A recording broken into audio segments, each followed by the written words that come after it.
Nabigla ang publiko matapos kumalat ang ulat na nasa gitna umano ng panganib si dating Gobernador Zaldico matapos may ulat ang isang insidente na nagdulot ng matinding pag-aalala sa kanyang kampo. Sa social media unang sumabog ang balita kasabay ng mabilis na pag-aakyat nito sa trending topics. Habang patuloy na naghahanap ng malinaw na detalye ang mga mamamayan, wala pang inilalabas na formal na ulat mula sa pamilya ni Ko o sa mga autoridad tungkol sa tunay na kalagayan niya.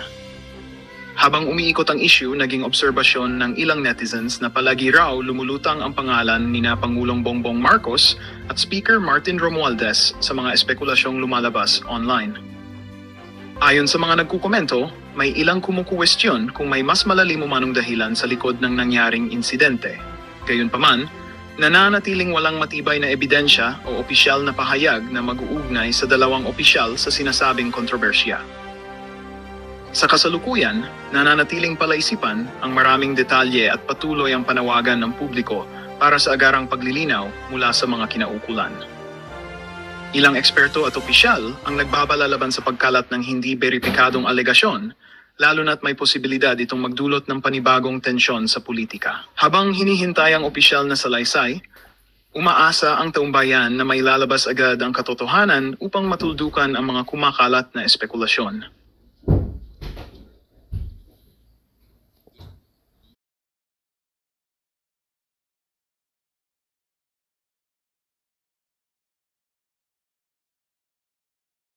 Kasi ang sabi ng DOJ, wala silang warrant.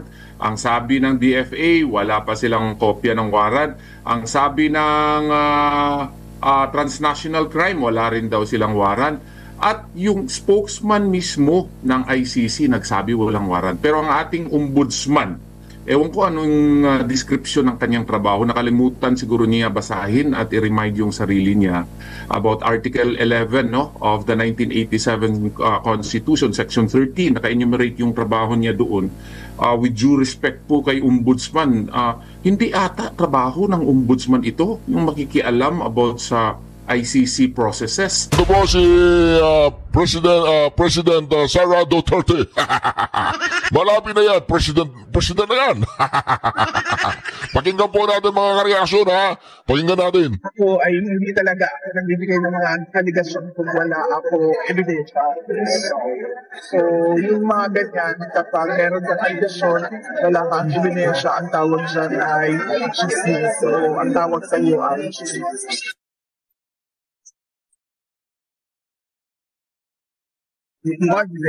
Pero hanggang ngayon ay wala kami nananagot.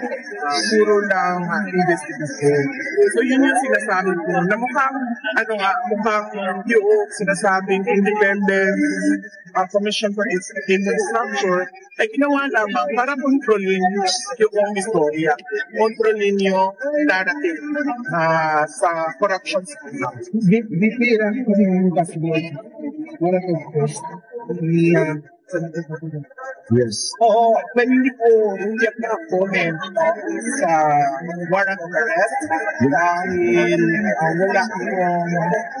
wala siya tungkol sa mga pronouncements, public announcements ng ICC. Pero gayon pa man, noong as early as April of this year, nagsabi na rin talaga ako kay Senator Marco de la Rosa na paghanda siya sa kung ano man yung mga posibleng mangyari tungkol sa ICC case. At ang sinabi ko sa kanya din na ang paghahanda niya magsisimula sa pagpili niya ng isang international law expert, mayroong experience sa ICC na abogado, para nabibigyan siya ng advice kung ano yung dapat ng law. Bakit ba yung investigation na yun sa mga Cebu province, mga mayors, mga officials doon? Kasi nakalib sila during the kasagsagan ng bagyo mga action. Antayin natin, no? Yes. Antayin natin kung ano yung action ng Department of Interior and Local Government dahil yung ahensya na kung saan under ating nakapailalim ang ating mga local government officers. So dapat meron silang saktong sagot wala sila doon sa kanilang area of responsibility bagyo. Lalo pati pag ikaw ay governor or mayor, ikaw yung legal chief executive. Ibig sabihin nun, ikaw yung head ng disaster council.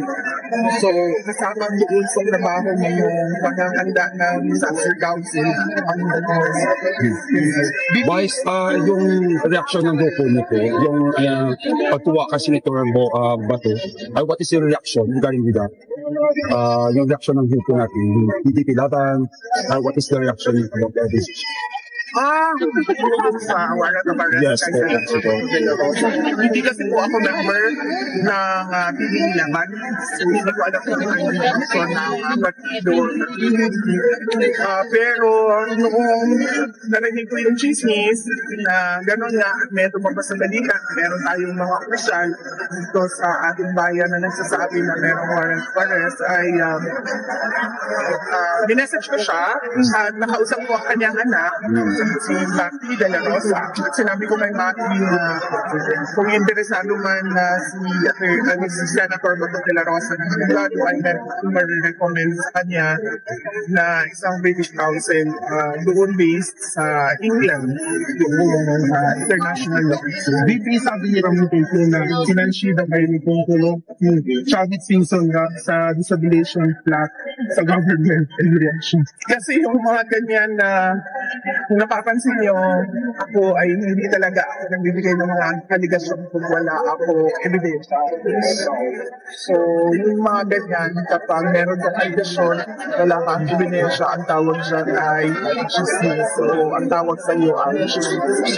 VP, sa atin na bayan party list na nagsabi ka sila sa office of the ombudsman na ng request sa sanhan ng President and Vice President. Are you willing to disclose your statement?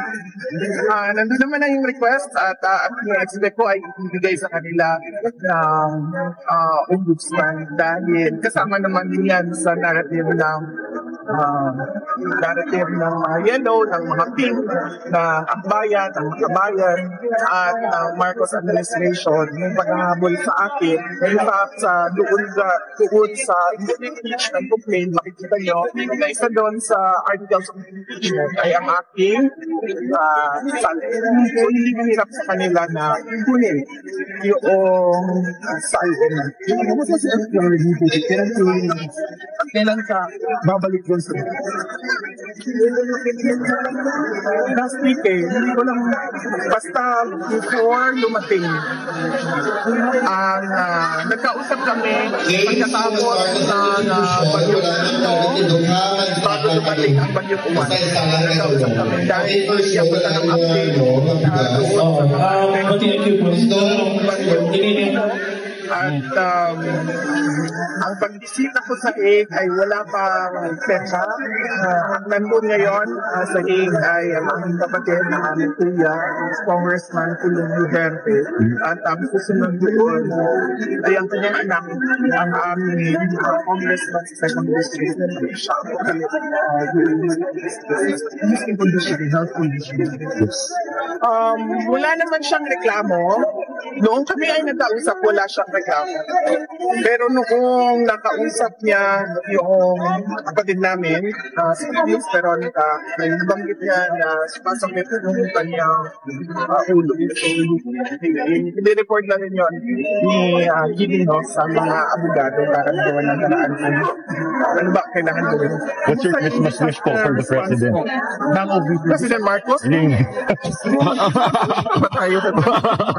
Last question. Wala po talaga. Discuss your response ng Office of the Vice President.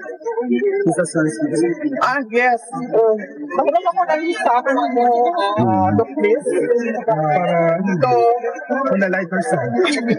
Yung disaster response ng Office of the Vice President, meron po kaming satellite office sa Panay and Negros Island. At sila po yung unang responde dito sa Negros Occidental. Ito po ang kanilang mga binigay na relief operations. Sa Canlaon City po, 500 rice boxes plus 100 water containers plus 200 na 5 kilos na rice. Yung rice box po namin ay assorted items po yun sa loob. Ang tawag po doon ay rice. Ang ibig sabihin po doon ay relief for indigents and individuals in crisis and emergencies. So assorted po ang laman ng tako.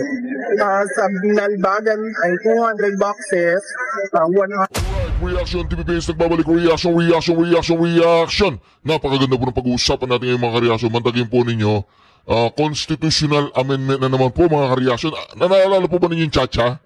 Ito, chumachacha na naman po sila mga kareaksyon.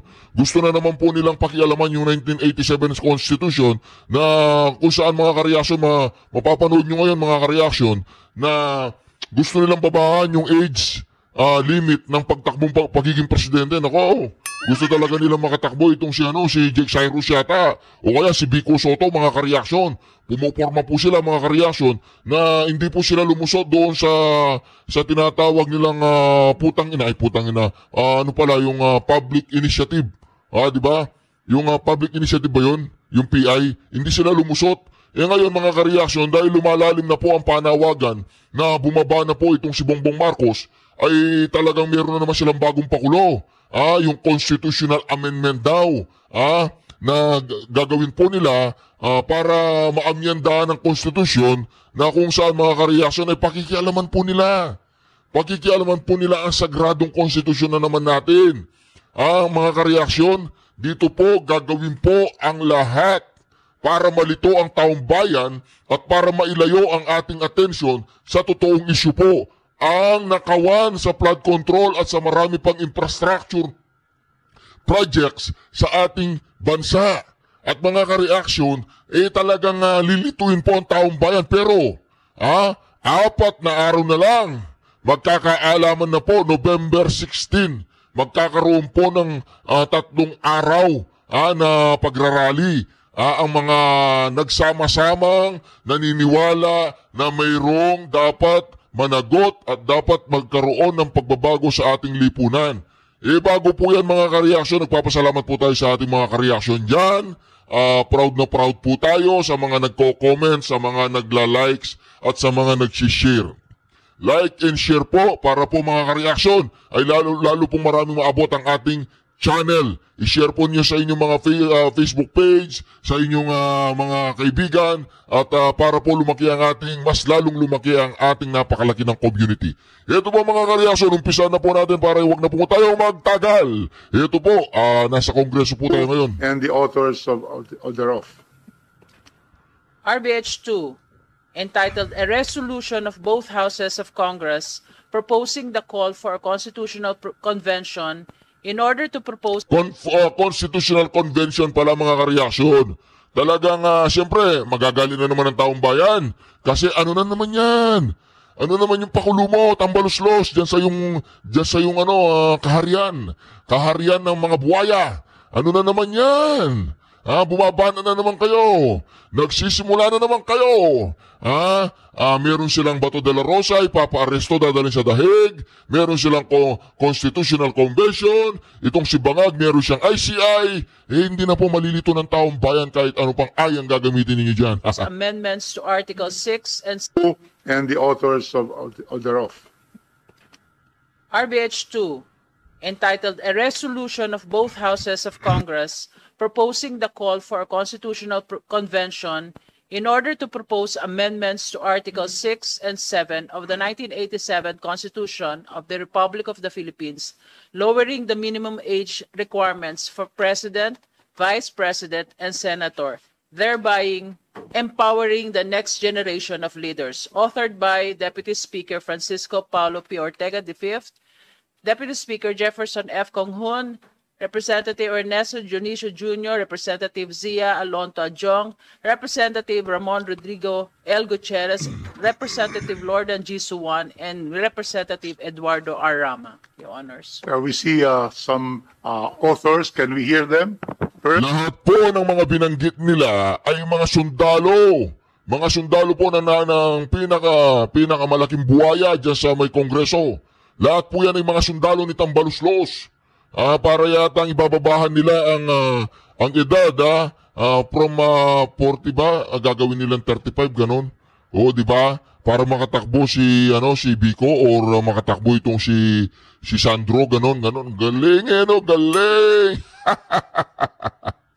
First, we have our Deputy Speaker Paulo Ortega. Thank you. Ito naman si Balbasarado. Ababa na naman si Balbasarado. Thank you, Honorable Chair. Just a short rejoinder that we join the call of the Honorable Deputy Speaker Buno and give stress on the lowering of age of our future senators, vice presidents, and presidents. Simply because in the workforce and in the government arena as well, mostly it's about 41 to 44%. Even in our province, it's about 48% po yung age ng 35 to 40 that are already middle managers and managers in the workforce. So again, to stress the point, Honorable Chair, I think we think that it's really about time to discuss this, especially as a vital part of the Constitutional Convention, the lowering of age of our national and future leaders. Thank you, Honorable Chair. Thank you, Deputy Speaker Ortega. Next, we'd like to hear our Chair, Zia Alonto Adjong.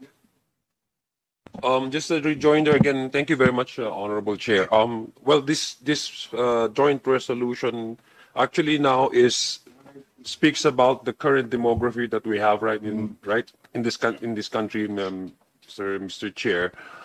This is also allowing a much wider scope for those who are willing to at least offer themselves for nation building, Mr. Chair. This is a part of our principle of inclusivity. We don't see any reason why age should be a restriction for anybody to be part of nation building. And we realize, Mr. Chair, that the youth is, their idealism and their patriotism can also be used as a way to help the government offer themselves as as assets.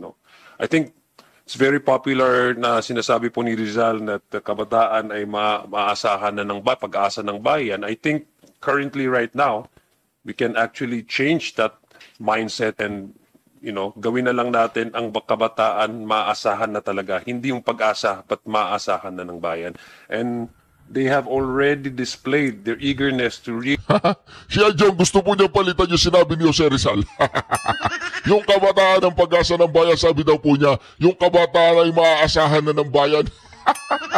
Oya Jong, yung mga kabataan ngayon, alam lang nila ngayon, yung karamihan sa kanila, mag-tiktok muna. Kailangan muna sila mag-mature mga kareaksyon. Alam po ninyo, ang lalaki, nagmamature po yan mga kareaksyon. Kapag yan ay talaga napaso ng buhay na ito. 40 ba? 40 ang, yung 40 nga, bata pa yan eh. Sa mga kabataan niya, yung bilang isang tao, 40, dyan ka pa lang talaga nakaranas ng maraming, experiences eh. Kabataan? Sino ba nagsabing ang kabataan hindi maaasahan? Di ba? Pero kung kayo ang mga ehemplo ng mga kabataan ngayon, ewan ko kung anong mangyayari. Baka ang kabataan ay matututong mastermind sa pagnanakaw sa kaban ng bayan, Adjong. Pero kung ang mga Duterte ay maganda ang magiging resulta ng mga kabataan. Di mo mga reaksyon? Join the folds in nation building. In the recent 2025 midterm election, we have seen the demography just spike. The voting age bracket actually. Mga reaksyon, Constitutional Convention na naman. Wala na, tapos na, Jong. Tapos na, Tambaluslos. Ayaw na ng taong bayan sa inyo.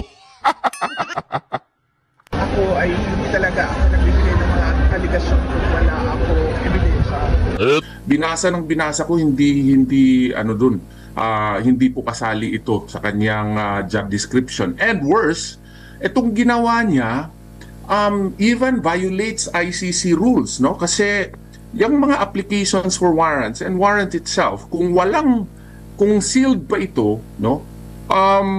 Hindi ito pwede i-disclose unless allowed by the justices themselves, no? Ang ibig ba sabihin nito ay si Ombudsman Rimulya ay may authority from the ICC judges to reveal the contents of the warrant? Alam mo, he has to explain that because this is a grave violation of the rules in the ICC itself, because this is supposedly confidential. And as to why he divulged that can give us many conjectures, no? Grounds for conjecture, such as but not limited to. Baka ginawa niya ito para matakot si Senator Bato de la Rosa. Kasi alam mo, they are capable of anything. Yung kay PRRD, ako din ng lead counsel doon, klaro yung kidnapping. Ano ba ito? PRRD part number 2, De La Rosa version. So, kaya nga, sana naman, they would heed the rule of law. No? Kung merong warrant, let it go through the proper processes. If they would treat it as an extradition, then follow the rules on extradition which became effective on November 10. If they follow surrender, because they are always barking that they will rely on Article 17 of RA 9851 on surrender, well, they must likewise understand that they have no rules and regulations. They have no IRR yet as to how surrender would be effectuated in the Republic of the Philippines. If they will tell us they will rely on Article 59 of the Rome Statute, hello, there is even a question now in the petition for certiorari which we filed, questioning whether or not there is still legal basis on the part. Grabe po talaga itong si Bending Dalo, no? Ito po, pakinggan po yung Bending Dalo. Grabe po talaga itong si Remule, no? Wala tayong pakialam sa batas. Diba? Wala silang pakialam sa batas, mga kareaksyon. Grabe talaga, no? Pakinggan po ninyo, ha? Kaya lahat ng pagbebending Dalo, ginagawa po nila. Wala tayong pakialam sa batas. Sometimes, you have to bend the law to be able to please the people. Mas mataas po ang taong bayan sa batas. Am I right, Secretary Remulla? Yes, sir. Yes, sir. Mr. Chairman. Thank you, Mr. Chair. Magdanako ang mga Marcos. Walang hiyayan. Tarantado ka, Marcos. Ukinin na, Marcos. Tarantado ka. Ukin lang. Tarantado ka, Marcos. Ukinin na. Walang hiya ka. Sinungaling ka. Akala ko ikaw ang pag-asa ng bayan. Ikaw palang papatay sa bayan. Mahilig ka sa burat. Sorry. Kayo bang mga military pati police, would you still continue to support a drug addict? Alam ninyo kung mana, pero tanungin mo lang yung Presidential Security Command. Puro military man yan. You did not go far. Yung mga tao ninyo sa military. Hanggang kailan kayo magsuporta ng drug addict na presidente? Halika dito! Kinakausap na kita! Ninakawan mo kami, kaya kami binabaha! Halika dito! Putang ina ka! Ninakawan mo kami, kaya kami nagwawala! Ako po'y nananalangin na sana'y patawarin ako sa maaari kong magawa. Galit sa aking damdamin, sa unang pagkakataon ay hahayaan ko kung mawala. Sawa na po kaming hamakin ng mga mapagbalat kayong may hangarin na masama. Nasa taas ay hihilahin at ipaparanas namin ang impyerno dito sa baba. Mga sakit, marapat lamang na panagutin. Maliit o malaki ang nakaway nakapakin. Sibakin, sarap nilang sunugin paslangin. Kung pwede bakit muna sabangin. Totoo nga kapatid ng magnanakaw, sinungaling mas masahol pa sa hayop ang mga pag-uugali. Bato-bato sa langit ang tamaan na isasabit. Saluhin yung mga ganid ang naipon naming gali. This is the new normal. ganito na talaga ang buhay natin kahit ano pang gawin natin. Kaya wala tayong kailangan ang pag-iisip natin, hindi natin sinasabi, ay, baka sakaling magbagyo. Magkakabagyo talaga. Dali nyo na, huwag nyo na ibalik dito sa Pilipinas. Dali nyo na yan. Of the Philippine government to continually cooperate with the ICC in the light of the fact that we already withdrew from the Rome Statute effective March 17 of 2019. Now, granting ex argumenti gratia that Rule 59 or Article 59 would apply, wala pang specifics eh. Like for example, pupunta ka daw ng competent judicial authority. Wala pa nga tayong rules of procedure. Ano ba itong competent judicial authority na ito? MTC ba o RTC ba? Or Court of Appeals ba? Ang sabi din dito sa the arrested person or the person shall be brought promptly before the competent judicial authority in the custodial state which shall determine in accordance with the law of that state. So, kung law of that state, so Philippine law yan, Rules on Criminal Procedure. Sa Rules on Criminal Procedure natin, kailangan may warrant of arrest. It should comply with Article 3, Section 1 of the 1987 Constitution, which states that no person shall be deprived of life, liberty, or property without due process of law. And as to how the due process of law would be observed, wala ding rules on procedure insofar as surrender is concerned. Kaya nga, with utmost due respect doon po sa ating kaibigan na prosecutor po na self-executing daw yung Section 17 of RA 9851, with utmost due respect, I digress and I do not agree simply